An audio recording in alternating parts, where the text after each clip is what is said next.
This is WCM's Park Update, a weekly show covering the outdoor hospitality industry, hosted by Ben Quiggle and Mike Gast.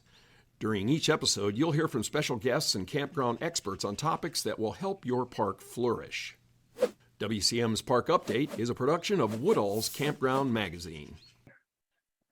I'm Ben Quiggle, editor of Woodall's Campground Magazine, and welcome to another episode of WCM's Park Update. And of course, my esteemed co-host, Mike Gast, former vice president of communications at Campgrounds of America, and he loves the cold weather. So he's adapting well to coming back to the mainland. So. Yeah, I'm still getting used to dressing in layers. It's just, all these zippers. I'd be interested to see how you're driving on the snow and ice. So my wife won't let me. We have a different car now, and it's like I have to get taught and get re-registered, I guess, before she's going to allow me behind the wheel. Okay. And our guests today are Mike and Melissa Crowe, and it's great to have you guys on.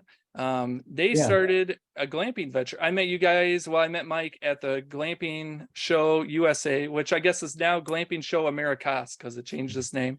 So and I guess, Mike, what did you think of the Glamping Show? That was your first time there, or had you been before? No, Melissa and I both went, and it was pretty eye-opening. We had just in that same year kind of discovered glamping as an industry, and to go to the show in the country was really educational and inspiring. Yeah. And I guess just tell us a little bit about why you were there and what you and your wife have been working on. I've been watching your social media. You're pretty active on LinkedIn and Facebook to some degree. So I guess just tell us a little bit about your venture and what you're doing. Well, our venture is called Mitten Getaways Glamping Co, and our goal is to open up a glamping resort in eastern Michigan. We feel it's an untapped market. Mm-hmm. Our kind of strategy is to have a diverse offering of glamping structures that operate year-round with lots to do on the property. And right now, our phase that we're in is to find a piece of land.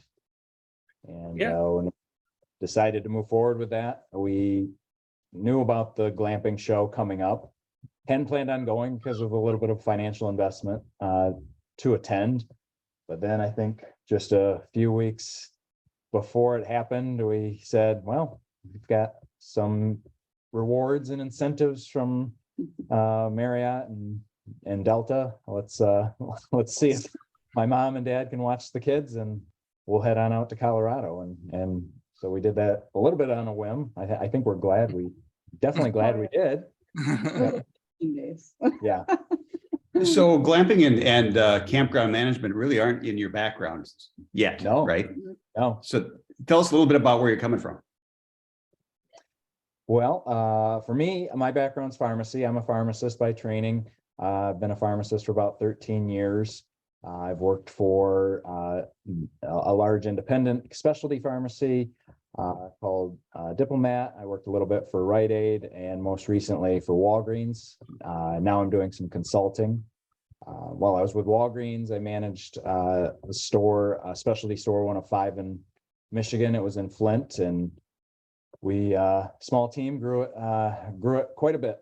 Opened it from nothing, and I was with them for almost 4 years.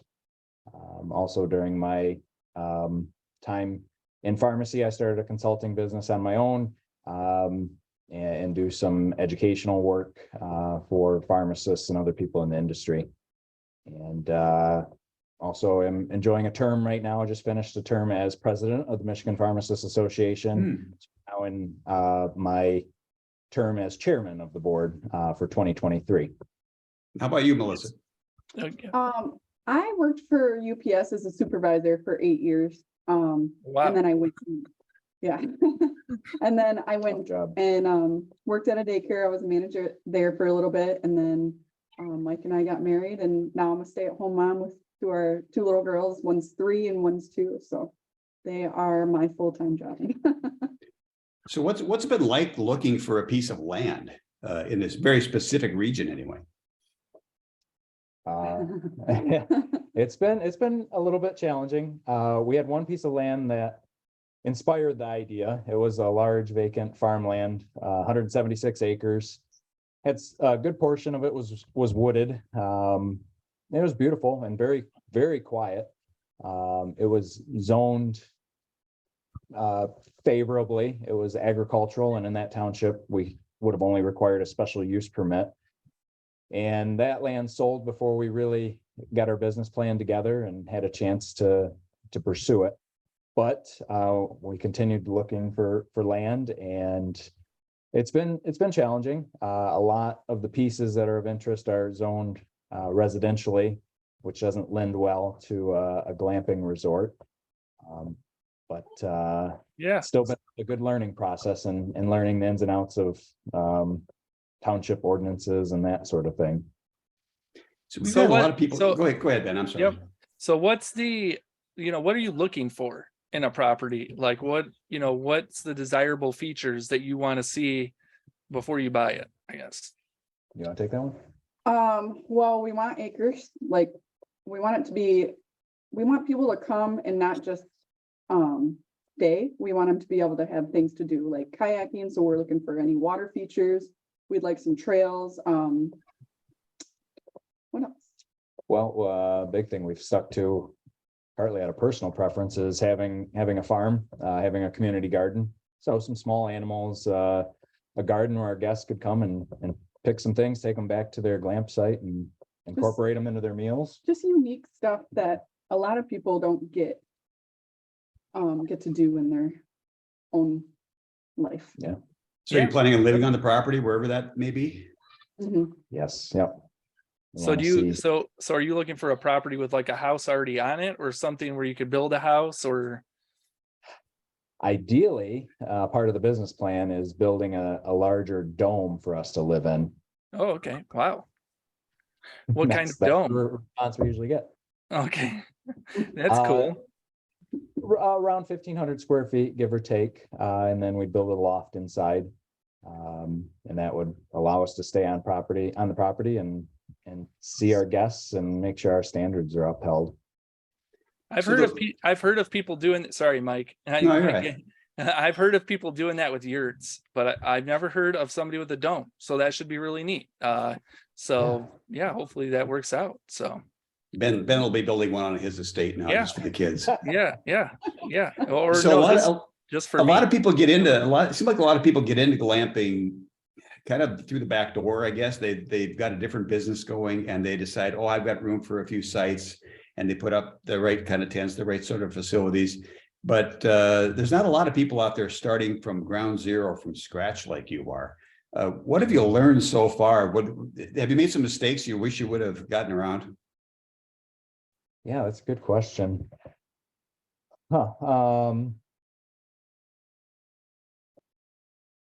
We spent a lot of time working on the business plan. I think it would have been helpful to know about glamping as an industry earlier on. That would have gotten us a better jump start. What else? What have you been doing to engage in the learning process? I know you went to the glamping show. So have you been engaging with like other glamping park owners? Have you been engaging? I know there's like a Michigan Association of RV Parks and Campgrounds. What's that look like? Yeah. Well, we shortly after attending the glamping show, we joined the American Glamping Association, and they've been really supportive. They provided us with a letter of support recently to submit in case we do have a rezoning application to put in.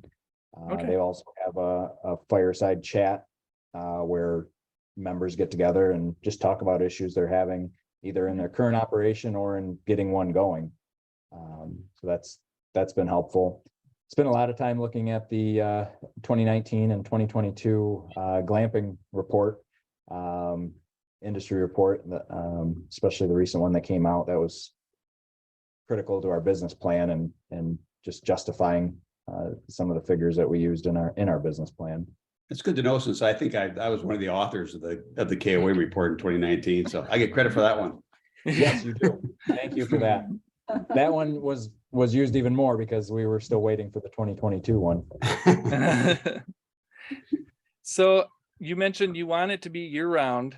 So like, what does that look like? Are you going to have it far enough north to where you're going to be able to do snowmobiling, or is it not snowmobiling? You're looking to do like other things during the winter? Well, we, no, you go ahead. You're better. So we probably had the same reaction when you said snowmobiling. Even though it can be fun, we're going for peace and tranquility. Our Okay.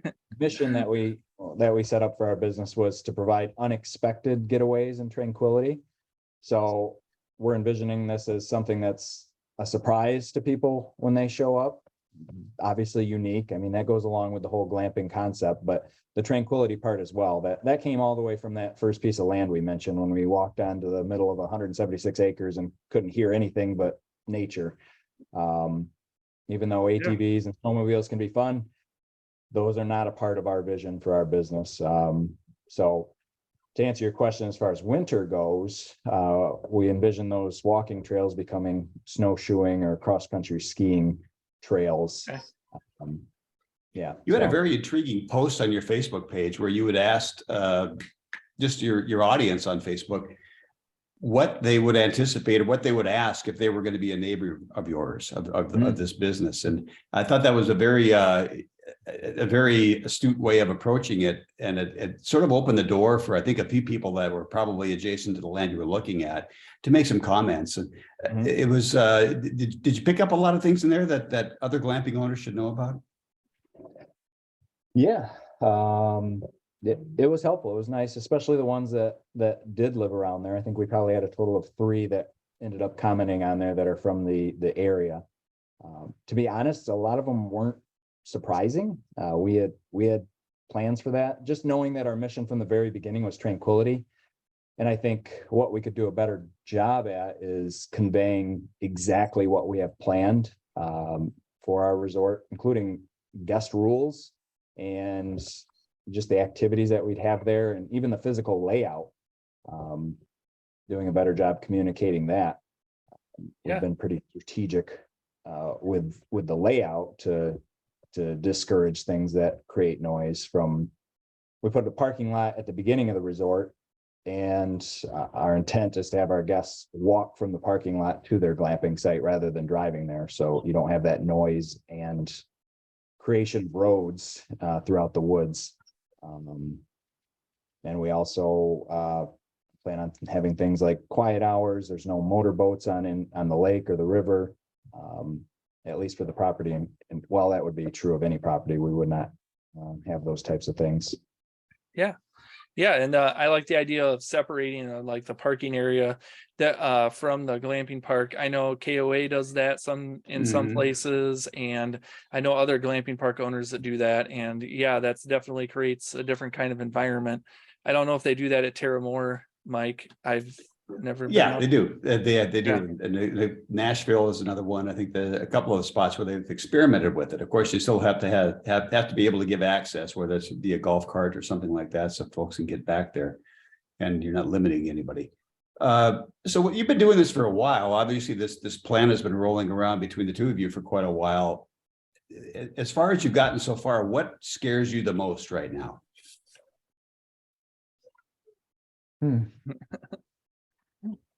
I think well, go ahead. You go. Well, in our mind, there's probably 3 big hurdles for anybody in our shoes. That's one, finding the right piece of land that sellers are willing to sell to you.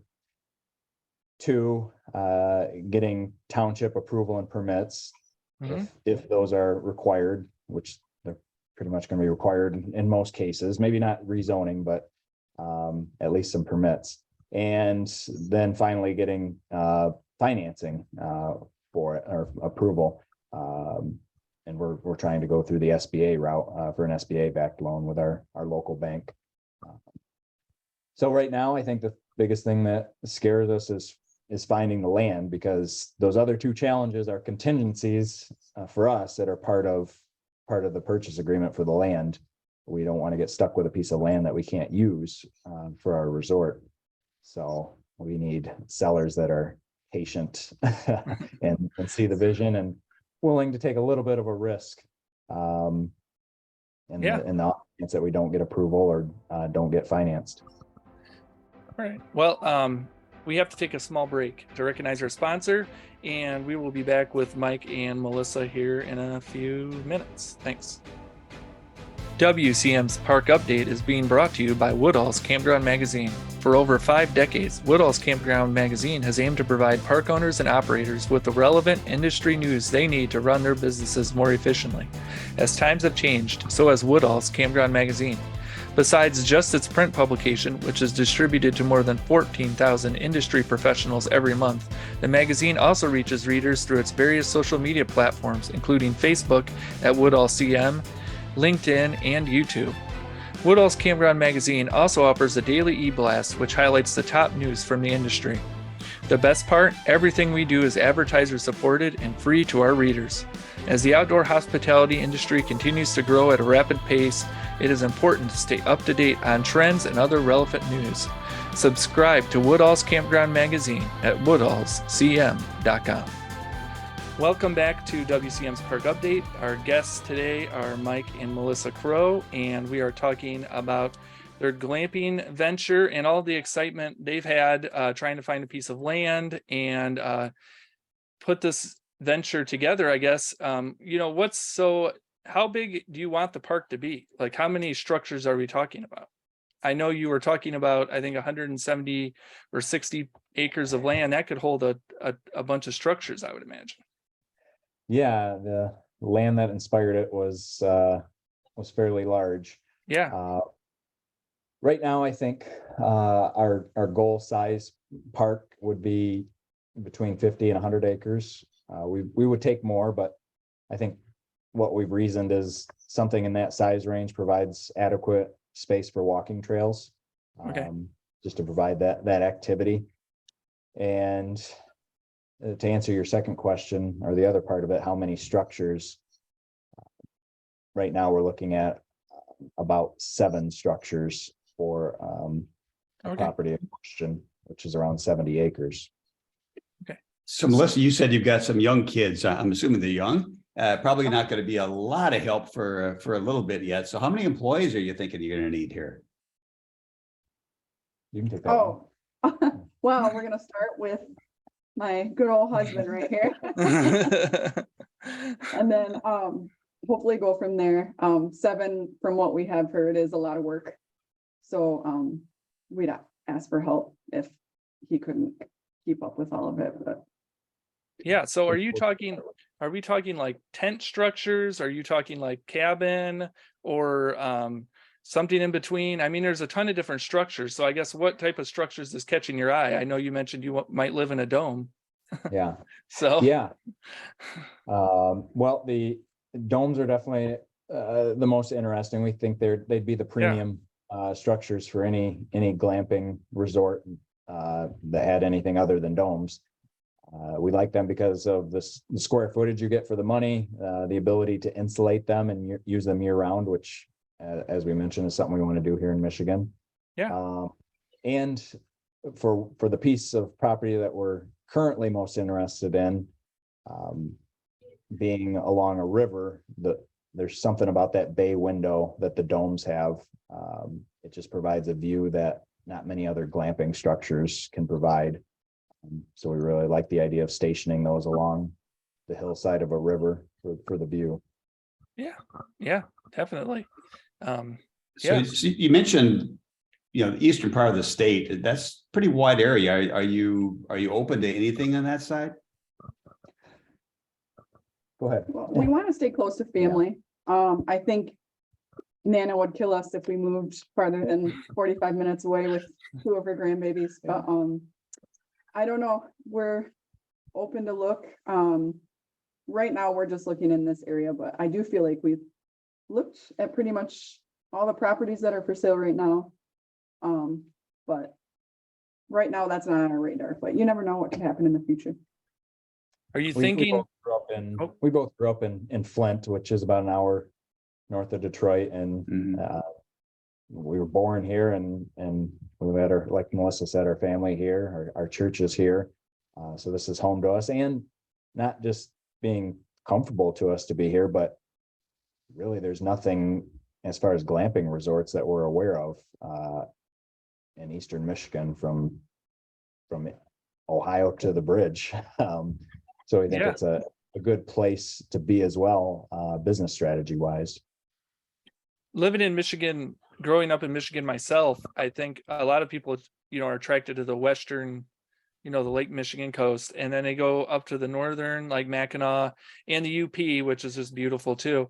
But the eastern side of the state, like the northeastern, doesn't get a lot of attraction to some degree. It gets some, but not a ton. And it's just there's a ton to do up there too. Mhm. So like where you guys live up near Flint, there's just a ton of natural stuff to do in nature up there. So that's really neat to be Right. able to explore that. So but I guess looking down the road, are you looking to like potentially expand like past 7 at the resort, or create more resorts, or is that something you've thought of? Or I think it depends on what land we end up with.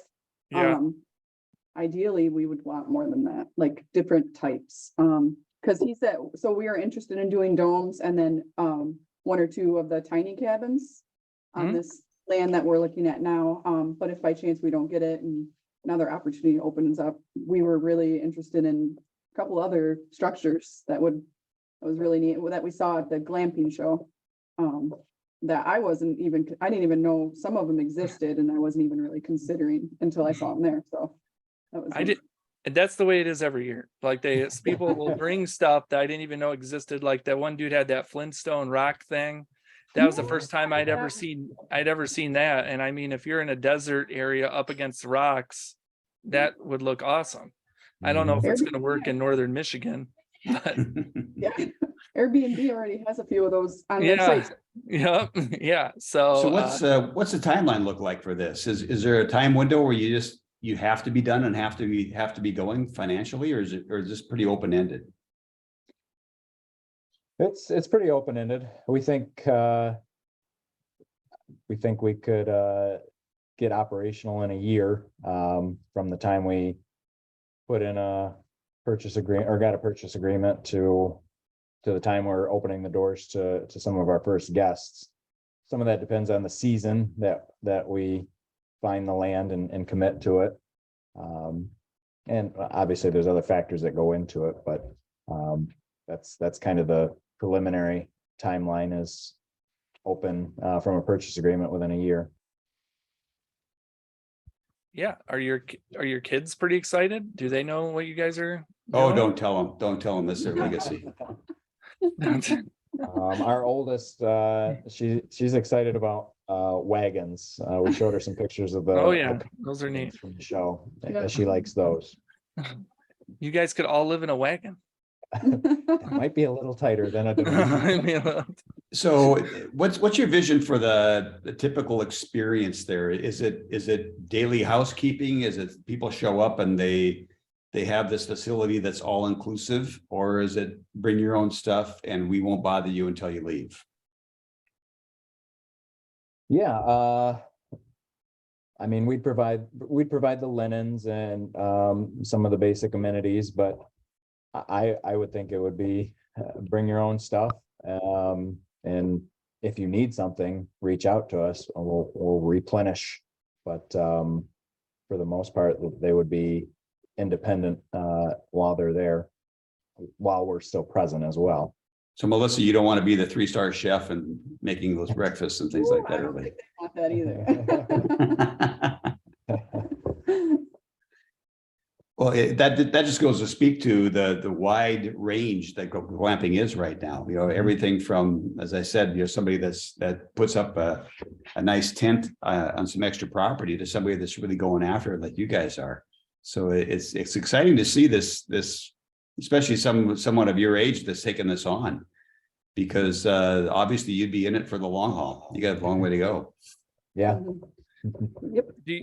Do you anticipate, like, have you noticed the real estate market, like the prices coming down a little bit, or is it still pretty strong for the land that you guys are looking at on the cost side? I don't think we've had enough, a big enough sample size to see if there's been any significant changes. I Okay. mean, we've noticed a few price decreases on pieces of land, Okay. nothing significant. Okay. Yeah. So you mentioned Getaways Glamping report. What other research have you done, even of your own, that led you down to saying we could do this? Man, I have like a 20-page references on the business plan. The glamping reports stick out the most. We talked with a consultant in the campground and resort industry, who gave us just some feedback on the area that we're working in. We spoke with, trying to think of the company. It's the one that where you basically rent the structures from them for a period of 5 years. Oh, Timberline. Is it Timberline No, Glamping? franchise. It was Okay. Maybe Glamping Hub. Is that the company that does that? Maybe. No, they're more. I think I know the company, but I can't. They've done some work with state parks, I think.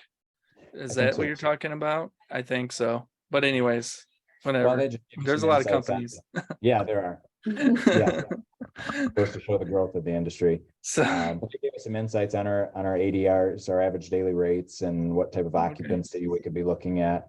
So that helped. I mean, those are some of your key figures that go into the whole business plan, is yeah. how many people you're going to have and how much you can charge. So what are we talking rates here? You got something in mind? Right now, we think it's going to depend on the piece of land and what activities we can offer along with the glamping. But if we were to get this piece of land that has both a river and a lake access, we would think the domes would come in at about $300 a night, give or take, and the tiny cabins around $225. Okay. Yeah. That's actually pretty on par with what I've heard from other glamping park owners. It does depend on the area. Some of them are cheaper, some of them are more expensive, just depends on the demand in the area. So, Mhm. but, So have any of your friends or family told you you're just crazy? No, they were more polite than that. they were- We don't have your guys' guts.